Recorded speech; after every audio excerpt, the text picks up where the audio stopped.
ஒரு மனுஷன் விருந்துக்கு அழைக்கப்பட்டிருக்கான்னு வச்சுக்கோங்க. அந்த விருந்துக்கு அழைக்கப்பட்ட மனுஷனுக்கு முன்னாடி வகை வகையான சாப்பாடு இருக்குது. ஓரத்துல உப்பு இருக்குது. அந்த மனுஷன் தனக்கு முன்னாடி இருக்கிற அந்த நல்ல சாப்பாடு எல்லாத்த விட்டுட்டு, ஓரத்துல இருக்கிற அந்த உப்ப மாத்திரம் எடுத்து வாயில வச்சுட்டு, முகத்த சுளிச்சுட்டு உட்கார்ந்துட்டு இருந்தான்னா, அவன பார்த்து நம்ம என்னான்னு சொல்லுவோம்னா, "ஐயோ! இப்படி ஒரு பைத்தியக்காரனா இருக்கிறானே! அவனுக்கு முன்னாடி இவ்ளோ வகை வகையான ருசியான சாப்பாடெல்லாம் இருக்கும்போது, இவன் ஏன் இப்படி உப்பு கரிக்கிறத எடுத்து உப்ப எடுத்துட்டு சாப்பிட்டுட்டு இருக்கான் அப்படின்னு சொல்லி அவன ஒரு பைத்தியக்காரன்னு நம்ம சொல்லுவோம் இல்லையா? ஆனா நெனச்சு பாருங்க, பல நேரத்துல நம்ம கூட இந்த பைத்தியக்காரத்தனத்த தான் செஞ்சுட்டு இருக்கிறோம். எப்படின்னு கேட்கிறீங்களா? சொல்றேன் கேளுங்க.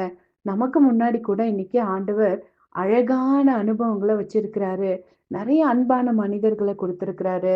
நல்ல அம்மா, அப்பா, நல்ல கணவன், நல்ல மனைவி, நல்ல பிள்ளைகள், நல்ல ஒரு வாழ்க்கை, எல்லாத்துலயுமே நன்மையான பல காரியங்கள ஆண்டவர் தந்திருக்கிறாரு. ஆனா, நம்ம வாழ்க்கையில யாரோ ஒருத்தங்க நம்மள வேதனைப்படுத்திட்டாங்க, காயப்படுத்திட்டாங்க, அழ வச்சுட்டாங்கன்னு சொல்லிட்டு, அவங்களையே யோசிச்சுட்டு, நமக்கு முன்னாடி இருக்கிற ருசியான அனுபவத்த நம்ம மிஸ் பண்ணும்போது, நம்ம கூட பைத்தியக்காரங்களா தான் இருக்கோங்க.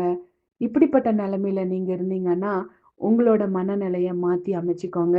உங்களுக்காக ஆண்டவர் குடுத்த நல்ல காரியங்கள பாருங்க.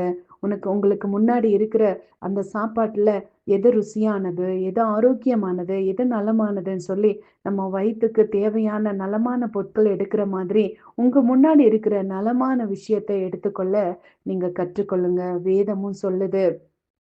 எல்லாவற்றிலும் நலமானதை மற்றும் பிடித்துக் கொள்ளுங்கள் அப்படின்னு சொல்லுது. நெறைய கெட்ட விஷயங்கள், நல்ல விஷயங்கள் எல்லாமே இந்த உலகத்துல கலந்திருக்குது. ஆனா நீங்களும் நானும் நல்ல விஷயத்த மட்டும் எடுக்க கற்றுக்கொள்ளணும்.